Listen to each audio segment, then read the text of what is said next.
Okay, we're going to go ahead and get started. So, welcome and thank you for joining our class today on Unreal Engine 5.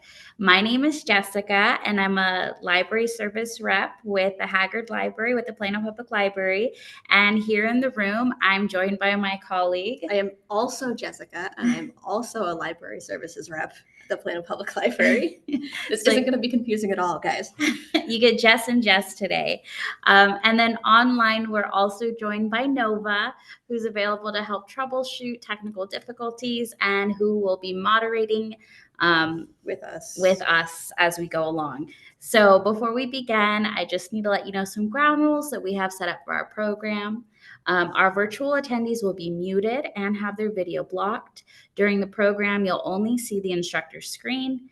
At the top of your screen, you can exit the full screen option if you need to get to other things on your computer. You are welcome to ask questions or request that we repeat information at any time during today's program. You can use the chat or the Q&A features available in Zoom. You should see those icons at the bottom of your screen. And we will repeat questions that we receive so that everyone has the context of that question before we move on. And finally, a recording of this program will be available in a few days on our YouTube channel. Mm-hmm. All right, so perfect. So the goal for today's class is to explore using Unreal Engine 5. We'll first explain what Unreal Engine is and then outline some terminology. And then afterwards, we're going to do a short demonstration. So that's going to be really fun. So what is Unreal Engine 5? It's a game engine, which is a software used for making video games. There's lots of different video game engines out there, each that have their own different strengths. Unreal Engine specifically is a great tool for making 3D games, and it does have a lot of built-in video game physics, and it has some presets that are very hyper realistic looking too. So with that said, it's versatile and can be used to make any type of game, almost any type of game. Now, while it is possible to make a game without using a game engine, using a software like Unreal Engine makes the process easier by taking care of some of the work that the game designer would have to do. So for example, portability. This game, if it was made on a Windows computer, without a game engine, it would take a lot of work to make it play on an Apple computer or a gaming console or a smartphone. However, Unreal has export functions that make it possible to make a game playable on all those different platforms with just a few buttons instead of all that extra work. There's also visualization and testing, where Unreal Engine lets you see what the game looks like as it's being made. Without a game engine, you're just working with lots of lines of codes. You have to wait for that code to compile and then actually run the game to see what it looks like. So that being able to visualize it as you go is a huge asset. Making sure everything looks the way you want it to. So ultimately, Unreal Engine 5 is doing a lot of the background work to make games run easily and make it easy for a person to work on a game.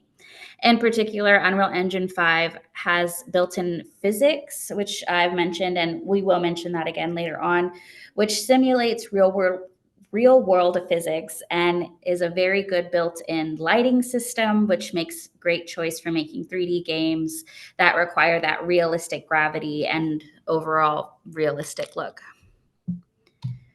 All right, so these are some of the system software requirements most recently for this game. You do need to download this game on Epic Games Launcher. We will talk about that in a little bit. We do need at least 30 gigabytes of storage, so be aware of that because it's quite a lot. Now, while the actual engine can take up to 30 gigabytes, also note that there's a lot of extras that you can add into the game as well. So that initial download might actually require more than that 30 gigabytes number of storage. So just note that there's a lot of storage needed for this engine. Additionally, levels and games you make will take up storage space as well. So plan ahead with an external hard drive or other storage options if needed. We also have Unreal Engine 5 installed at our digital creation spaces at the Harrington Library, Haggard Library, and the Parr Library. So you can try out the software at our digital creation spaces here at the library as well. Mhm.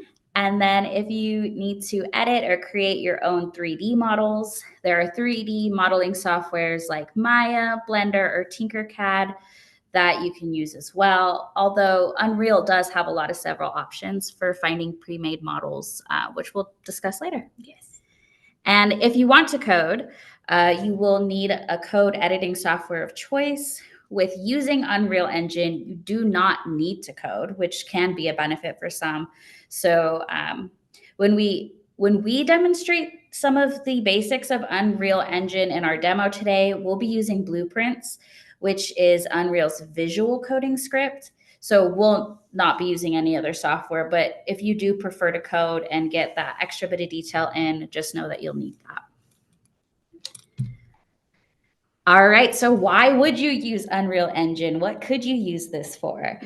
So as I said, it's primarily made to make video games. It's a very popular choice, especially for companies that create AAA games, which are games with very large budgets and teams, and they often want their games to look realistic. Unreal Engine 5, however, can also be used for creating animations, CGI visual effects, and they even have industry uses such as mocking up items for manufacturing or simulating building for architects. All right, and then before we get into our demo, I do just want to go over some key terms that we're going to be using today so we know what those mean before we dive right in. So first we have an asset, and these are all the different objects or media that you can upload or manipulate in your project. Now these can be imported from outside sources or can be built from within the game. So for example, this can include 3D models, music files, video files, and things like that. So those are all assets. Now we also have levels, sometimes referred to as maps. A level is a gameplay area that defines what a player can see and interact with. So this includes environments, assets, other characters, geometry, pawns, and actors. Multiple levels can be loaded and unloaded into the world to create a seamless experience. And then lastly, we have objects. So these are the instances of an asset. You can have multiple copies of the same asset in a level, and each copy of that asset is called an object. So you can make changes to each object without changing the original asset. Unreal can sometimes also call these actors. All right, so before we get into that demo today, do we have any questions?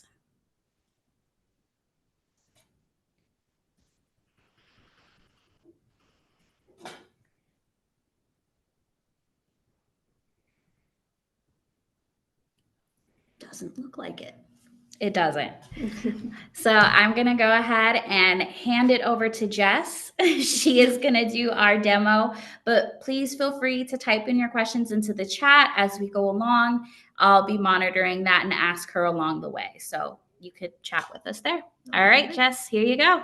Okay, and then just a reminder for this demo, as we go into it, it's intended to be a general overview of how to use Unreal Engine, not a full tutorial for a game. After the demo, we will provide some additional learning resources available online, as well as specific resources available through the library. But we're just going to take a look at how the Unreal Engine software works. But first, we have to get it onto the computer. So currently, I have the web page pulled up for the Unreal Engine download, as mentioned earlier in our session today by Jess. Hey. You need to have the Epic Games launcher to at least initially access Unreal Engine. So if you don't have that, you can download the launcher. If you already have the launcher, you're able to open the launcher, and then it will be a tab on the left-hand side where you can choose to download Unreal Engine 5. On this page here, it does have a video with full instructions on how to install that. But because Unreal Engine is so big, if you don't already have it installed, it may be a bit difficult to follow along with our program today. Just a heads up. They also have some recommended system requirements, which might be a little bit higher than the minimum requirements that we listed earlier.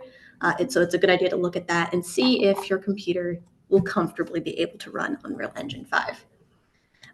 After you have initially downloaded Unreal Engine 5, you're able to install a shortcut on your desktop, and then you're able to follow that directly over. So we clicked on our Unreal Engine 5 icon over here, our shortcut, and this is the first screen that pops up when we've clicked on Unreal Engine 5.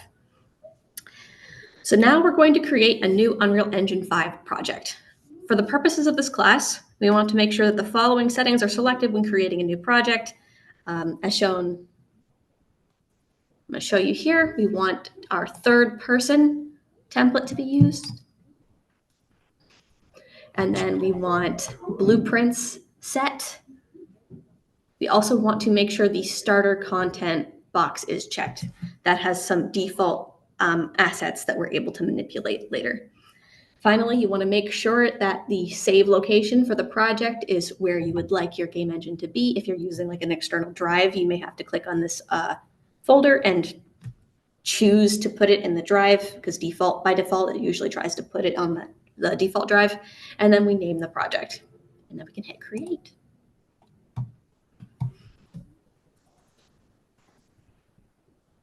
And then we wait a little bit for Unreal Engine to load. It just takes a second. It's a big software. A lot of things to set up initially, right?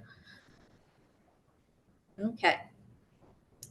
So this is the third person template, and then the screen is set up to be the default view of Unreal Engine. We have some windows that are automatically available, and these and the default menus contain most of the commands you will need to make a game. So first we have the preview window, which is this big, it dominates the workspace right now. And it basically lets you view what the game currently looks like. Note that changes are not saved while the game is running. You're able to use these buttons up here to run through the game, but any changes that you make to the geometry while it is playing won't be saved. You want to make sure that it looks like it currently does when you're making changes, so that those changes are maintained. Then over on the right, we have the outliner. The workspace lists all the objects in the game level. There can be multiple copies of the same asset. For example, we've got a lot of cubes in here. So this cube and this cube are just different copies of a similar asset. They've been numbered so that they're distinct, but they're from the same asset. The outliner lets you pick different copies, change their name or other properties independently without changing the default asset. You can also group objects together so you can move or edit them at the same time, which is what the playground folder is here. There's a bunch of, it basically has the outside box. They're all grouped together so that if you wanted to move the base, it would all move at the same time. Down at the bottom, below the outliner, we have the details area, and whenever you're clicked on something, it shows details about that object.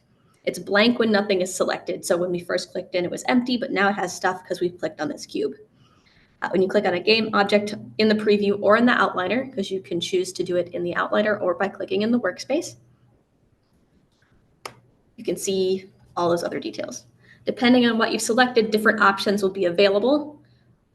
But if it's a visual element, then scaling and transforming can happen here to make sure that objects are precisely the size that you want and the location that you want them at.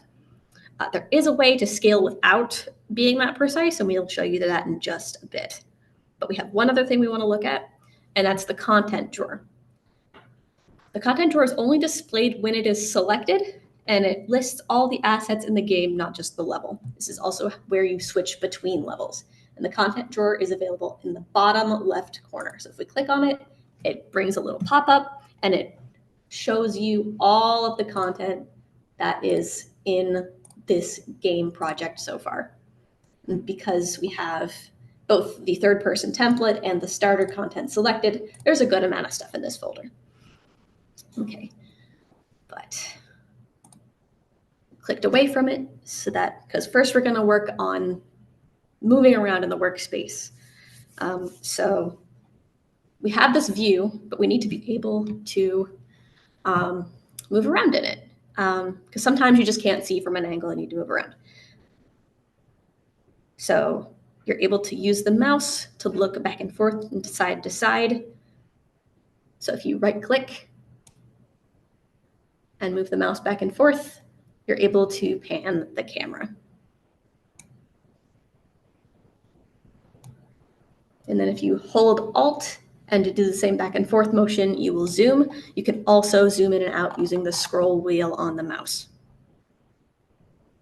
And between those two, you can like turn to a direction and then scroll to move forward. And now if we look back at the main space, our angle has changed. You're also able to move and manipulate objects.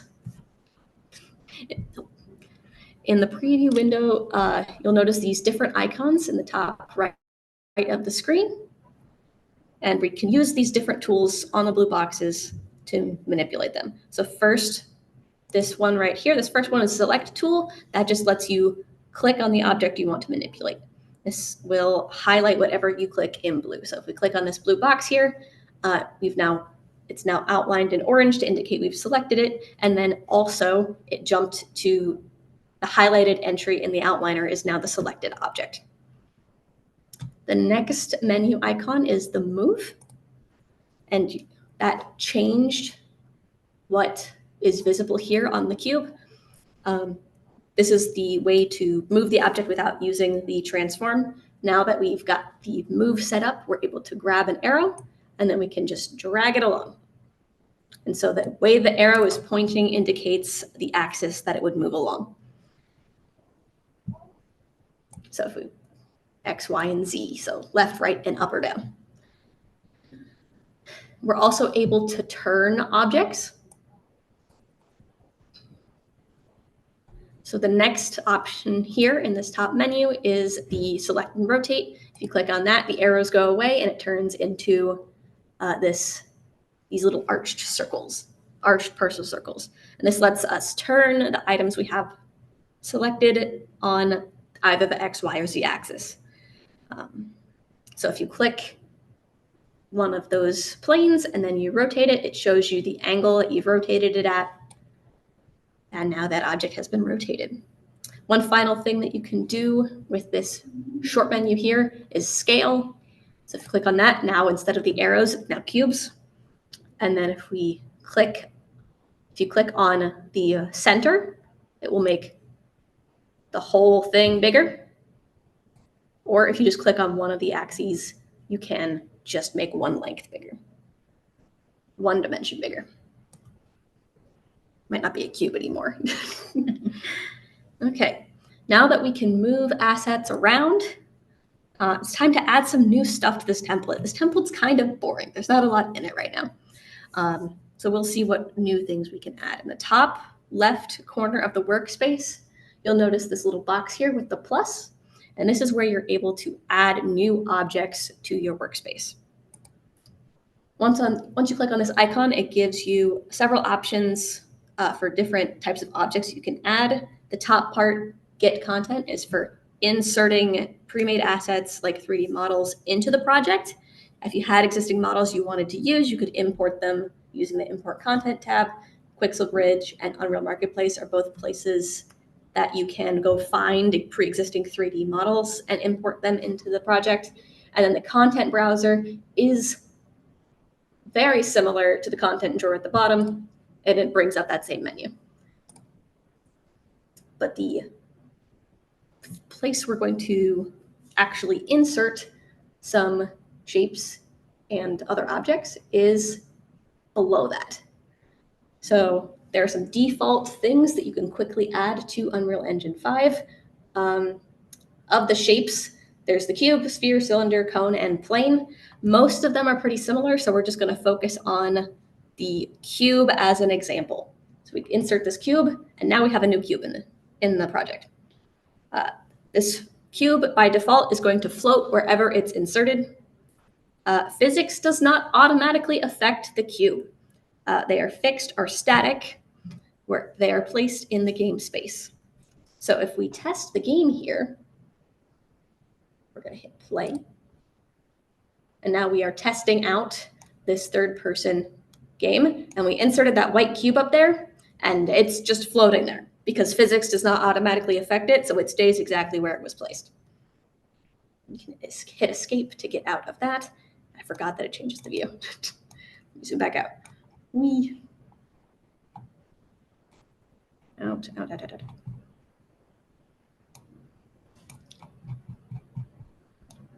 Okay.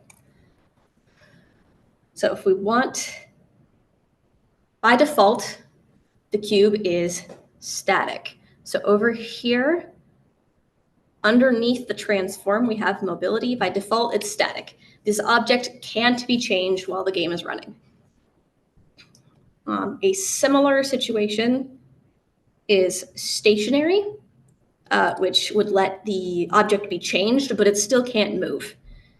And the difference between those two is mostly a computer processing difference at this stage in game development.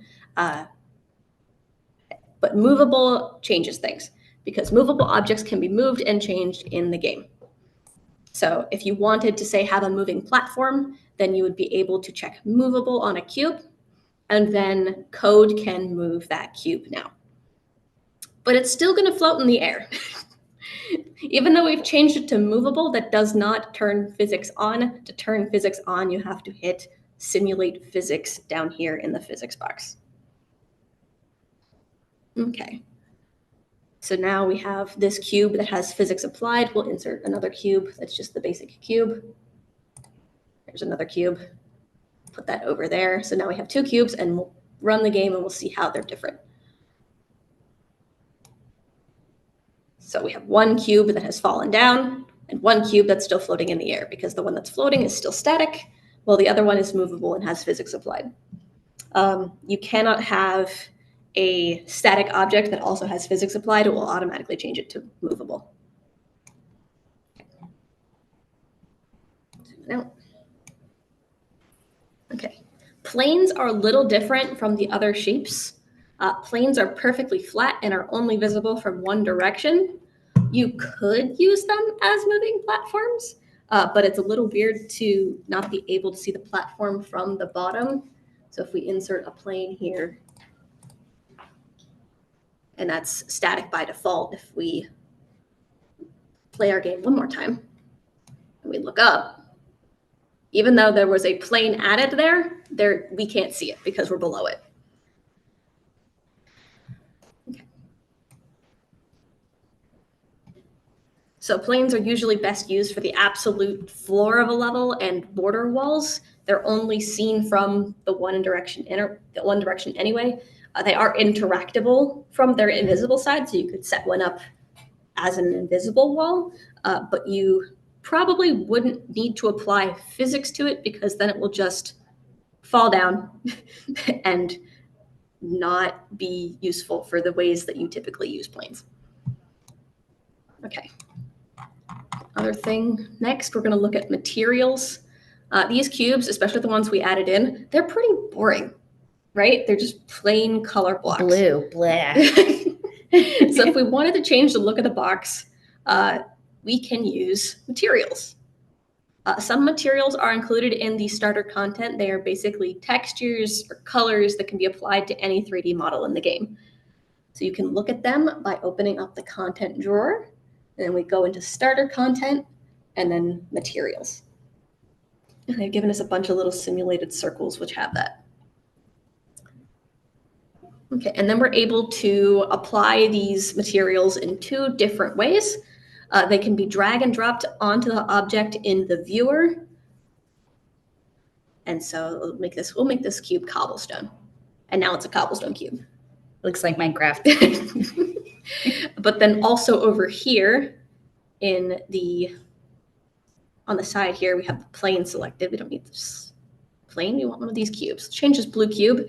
The default, you can see the material here in the details as well. So if you drop down there, it gives you a little preview window and you're able to change the material that way as well. So now it's this shiny metallic box.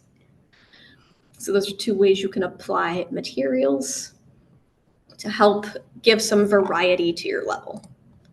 So change that default grid to make it blue. Which one did I change? That one. The wall. Yes. Okay. So then we're able to insert all these shapes. When you're first setting up a level, it is useful to white box it first, which is to basically use those default shapes to shape how your level is going to be just designed as a space. And then once you've settled on that, you can go in and replace these cubes with more detailed assets if you would like.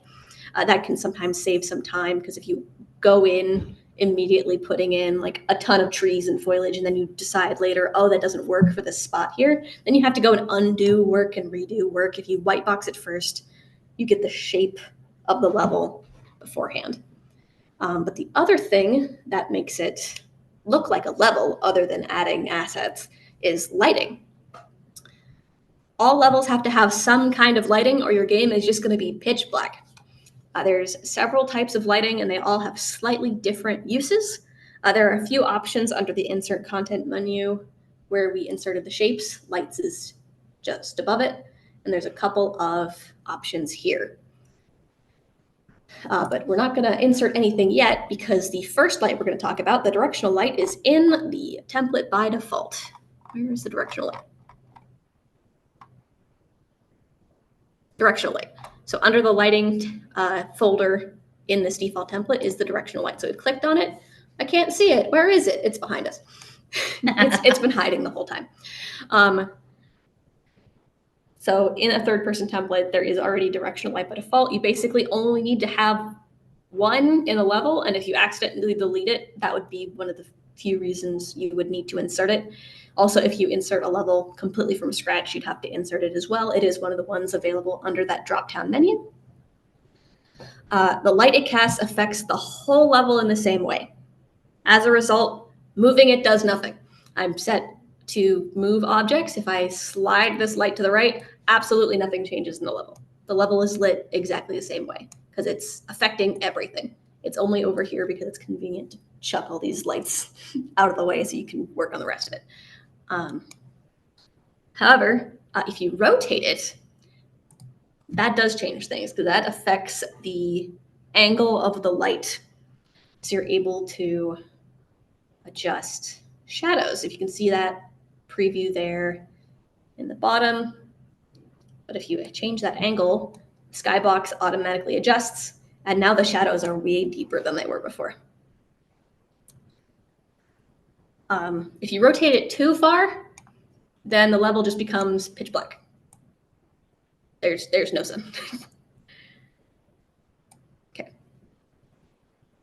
So in the details over here, you're able to adjust the light intensity, the color of the light. So if we wanted to make it like a nighttime sky, we can adjust the color so that it's a bluish color. And then I believe there's a warmth option somewhere. Temperature. If we lower the temperature, then it doesn't look quite as cheery. Very Twilight. So if you wanted to have a night sky and a sun sky, then you'd probably want to have, that would be a reason to have two different directional lights and then just have code rotate one out as one came in. The directional light gives you a general level of light across the level, but if you want light in only specific places, or if your game takes place inside, or if you want more light in a specific place, there are a few options for that. Before we get into more lights, are there any questions so far? We've covered a lot of content. I don't have any in the chat right now, but we can wait a moment and see if anyone has. Yes. Has any Take this on to questions? Zoom. Look at how green that is. It's because we lowered the temperature and also changed it to be blue. And your plane is green. There we go. Now we can see both that.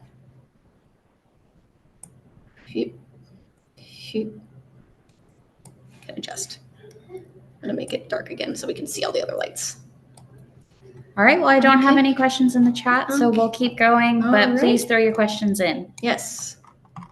Okay, so the next type of light that you can insert is a point light. So if we go into the menu here, lights, point light, once again, it's inserted it basically directly in front of us, but it's kind of hard to see what it's doing right there. So we're going to move it closer to the actual level. Now you can see how the point light is affecting the space. So it generates a point light object, which can be moved the same way shapes were. The point light has a limited but adjustable range and illuminates a specific spot. After the light has been moved, like we move the objects, you can see the light affecting the space around it. If we put it next to a block, we can see that it affects all directions. Now, if the directional light goes under the floor or is deleted somehow, this point light will still be here and will still affect the level. So we'd still be able to see even if the directional light wasn't there. This light, just like the directional light, has intensity, light color, and then you can adjust the attention radius, which is how much space is affected by the light. Do you want to hit play and show them what it looks like when in the game view? So now it's gotten way darker. See our falling And cubes. we just have a one spotlight there on the floor, and you don't see You can't see the light bulb. Yeah. You don't see the origin point. Just Yeah. the computer needs to know that. Okay. All right. Oh, and now I'm all zoomed in again. Yeah. Okay. So the next light we're going to look at is the spotlight.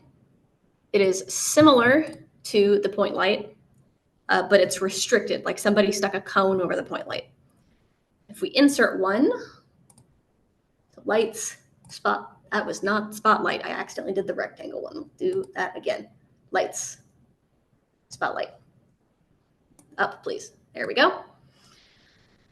So we can see it doesn't affect the directions it isn't facing. It is just angled down. If we rotate it, we're able to adjust where it's pointed, but you can see it's only got a specific angle, which is adjustable. You can change it here to make it a narrower or broader spotlight.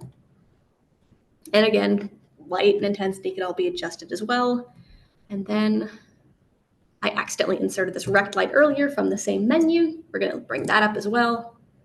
Rect light is very similar to the spotlight, except it's a square of origin instead of a point. So this would be similar to like a TV screen or like fluorescent lighting. So if we adjust like the color, it can be like, oh, someone's watching TV over there. Yes. Here we go. Exit out. Okay. Every game project is going to have different needs in terms of lighting. You can use any number or combination of lights to change how the player sees the level. For example, you can have directional light outside a building, but then lots of point lights inside the building so players can see where they're going. Or there could be no directional light at all, but lots of spotlights that let the player see only specific parts of where the character is going. You can get very creative with it. Once you know what your level is going to be and how it's lit, you may want to replace some of those simple shapes with the more complicated 3D models. You can make these yourself, but that can take a lot of time. You can find 3D models online, both free and paid. Unreal Engine has a program built in to help you find assets that you need. They have a partnership with a group called Quixelbridge, and that pulls up basically a search bar for a bunch of different assets. So they're grouped by different type or in bundles. But a lot of 3D objects have been created to fit specific collections, or you could search for something specific. You can import furniture, more materials, because the starter content is great, but there's a lot more. And there's a lot of different assets you can find in here. As long as you're only using Quixelbridge assets with Unreal Engine, the assets are free to use for both personal and commercial use. We're not going to go into its any further capabilities during this program, but it is there if you want to log in and play around with it in your own Unreal Engine setup. There's also, if you feel like paying a little bit for an asset, there's the Unreal Marketplace, which does have some free stuff, but a lot more paid assets that people can put for sale. Okay, so that's everything that lets us make a level. But for it to move from just a pretty environment to a playable space, we do need to make things interactive. In Unreal Engine 5, this can be done using blueprints. So, what is a blueprint? Blueprint is the visual scripting system for Unreal Engine 5. Blueprints allow things in the game to interact with each other and cause things to happen based on player input or other factors. Unreal works using the programming language C++, and games can be coded using that language. That was an option that we set when we created this project. Because the blueprint system is visual, you can connect different components visually instead of writing lines of codes to do the same thing. There's a lot you can do with blueprints, but we are just going to look at the very basics here. So we do need to look at an example of a blueprint. The player, which you've noticed pops into existence every time I start playing the game, is available to us in our third-person template, and it is a blueprint. It's just not in the level before the level actually begins. It gets spawned by this player start. So, because just about every third-person game is going to need a player, just comes by default, and we're going to mess with that default blueprint. So because it's not available in the outliner, because it doesn't exist in the game yet, we do actually need to go into the content drawer to find it. So we're going to click on content drawer, going to look at, it's in the third-person template, and we're going to look at blueprints here. So this third-person character blueprint is what we're going to look at. There we go. Look at all this stuff. So this is the blueprint editor. This lets us view different information on the existing blueprint. First, the viewport. This is what the blueprint looks like. Well, very similar to the game preview window, except it's just looking at the visual presentation of this particular blueprint. So you can see all the individual components of what makes up this character over here in the components section.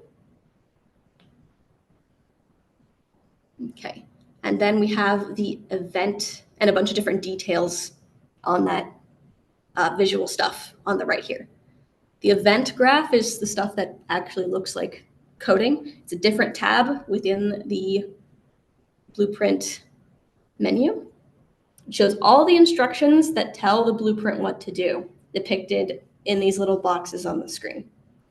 It contains all of the things that this blueprint is going to be doing during the game. So it's like input mapping, which is like controlling what buttons get pressed, causes different things to happen, camera input, so where the camera follows you around, movement input, jump input, etc.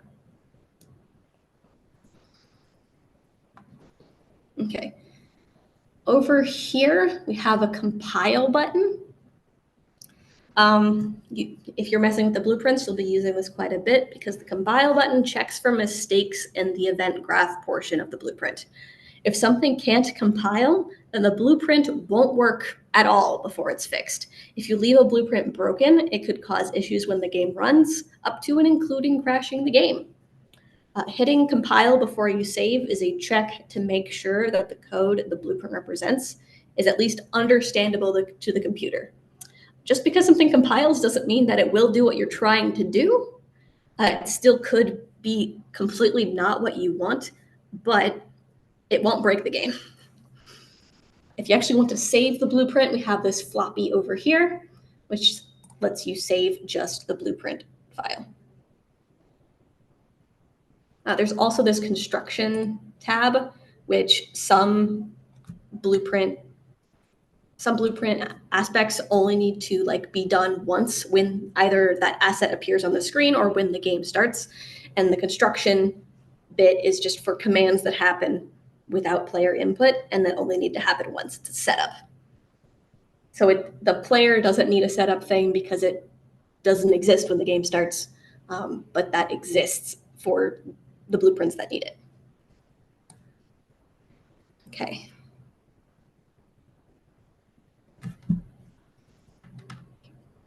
All right, so over here underneath the Components tab is the My Blueprint tab. It lets you see all the parts of the blueprint.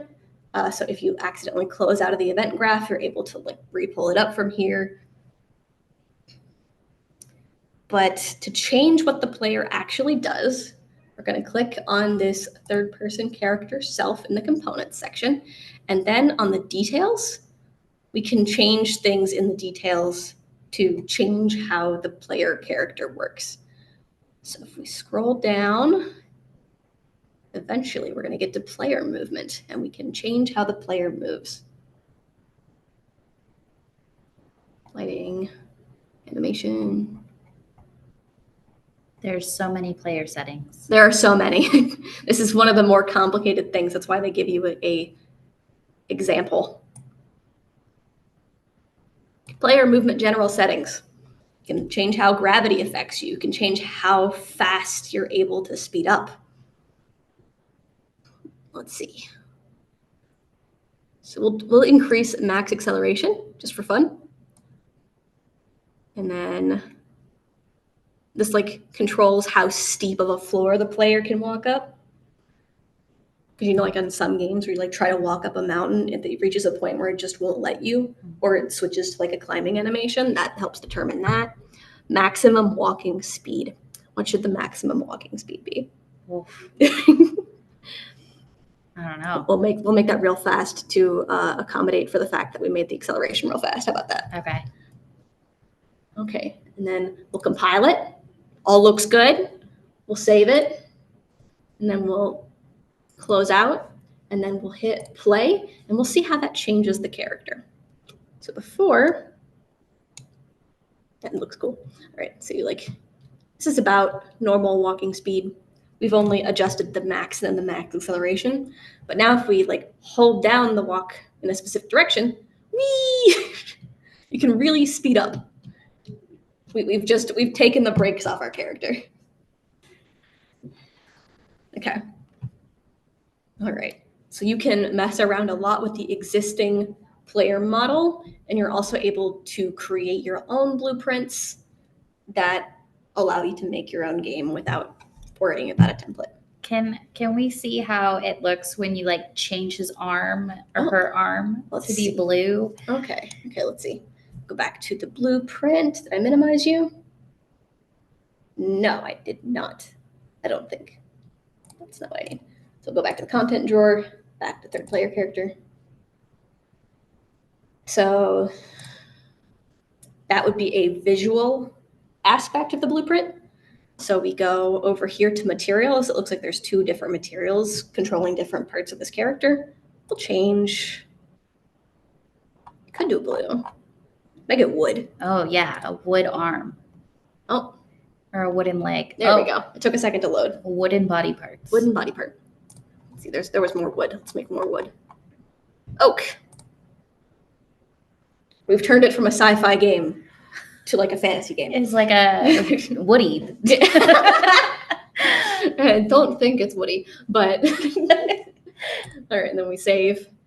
Maybe let's make it a little bit lighter in the game so we can see it play. Good point. Okay, so then we'd go to directional light. Let's make it, we need to adjust the angle, so I need to back up. There we go. It's this one. Rotate. Become daytime, not nighttime. There we go. It's still kind of blue. There, now it's orange. Then we'll hit play. Now we've got our character who is made of wood. It's Woody. Running around real fast in our environment. All right, so we've made all the changes that we want to make. Now we need to save the game. We haven't saved yet, other than the blueprint, which was just one part of it. You should save more frequently than we have so far. to make sure you don't lose progress if the program runs into a problem. In Unreal, you can save individual files like we did with the blueprint, as well as the whole project at once. In the top left, there's the floppy disk. That will save the current level. And then if you've opened up an asset from the content drawer and made any changes to it, which is what the blueprint was, you can also pull up specific objects, specific assets. So if we do like shapes, we want to change this shape, we can double click on it, pulls it up in a preview viewer. If we made any changes here, we could save this window specifically as well. Exit out. However, if you're only saving one thing at a time, it's possible to change something and forget to save it. Unreal Engine does have a save all function. It's just hidden under the file dropdown. So we have our save current level, which is functionally the same as the floppy disk, and then a save all, which saves everything. There's also an option where you can pick specific things.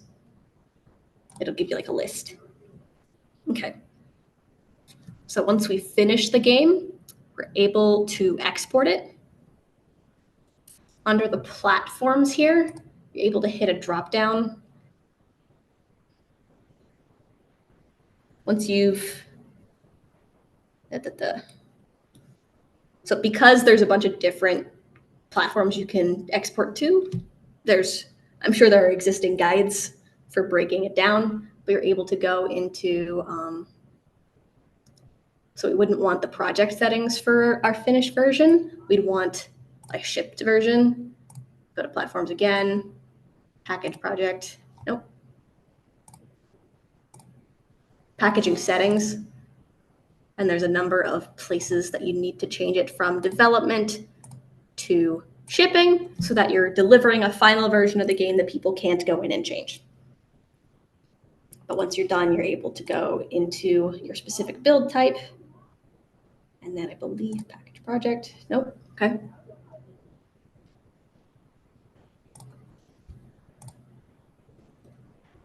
But you're able to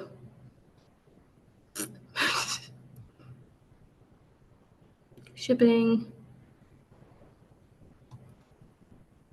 Yes, so I think just our specific setup doesn't have the SDK set up so that you're able to export it. So that's something we need to check later, but that's okay. That's fine. But basically, you would want to find a guide for specifically exporting to the platform that you want and be able to set all the settings to shipping and then export. The actual exporting process can take quite a bit of time, especially depending on the size of the game. Our project is pretty small, so it would probably take just a couple minutes. But if you have like multiple levels and like way more, if you have like a bunch of foliage and trees here, that could take way longer. Once the process is done, though, there should be an executable file in the folder that the project is saved as, and when you click on it, it will run your finished game. Okay, and that is the end of our Unreal Engine demo. Are there any final questions for us before we start listing resources?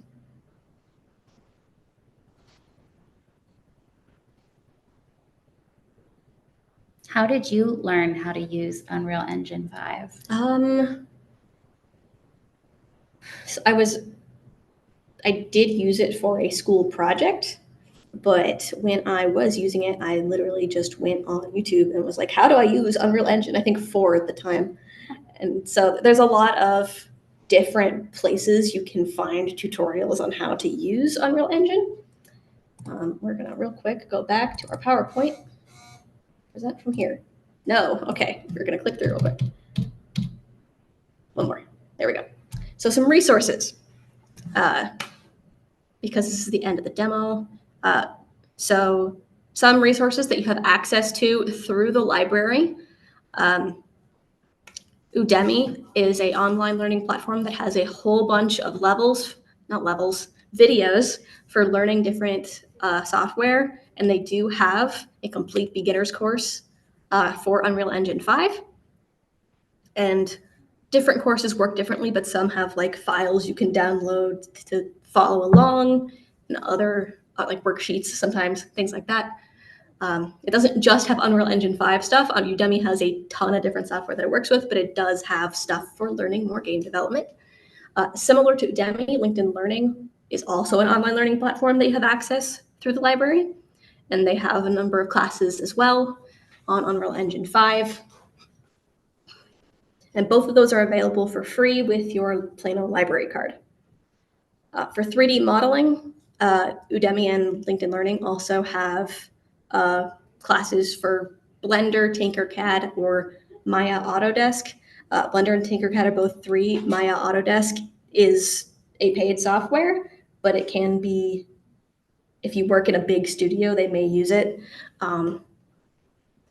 So it was worth mentioning. But we do have, the library does offer beginner classes on Blender and Tinkercad. I think some existing past ones are on our the Plano Library YouTube channel, just like this lesson is going to be when we're done. All right. And I will say, if you are looking for any anything online to show you how to use Unreal Engine, make sure you are looking at Unreal Engine 5 content, which is the most recent update of Unreal Engine 5. Unreal Engine 4 and earlier, I think, is vastly different. So just, you'll get lost. Oh, we're muted. Somehow we got. Oh, nope. I'm wrong. Never mind. I'm silly. But no. So, I mean, as long as you're making sure you're doing 5 over, you're not going to get lost. If you're doing 4 and below, I think you might, because it's upgraded quite a lot. It is great. The menus have moved around and things like that. Yeah. Okay. Any final questions?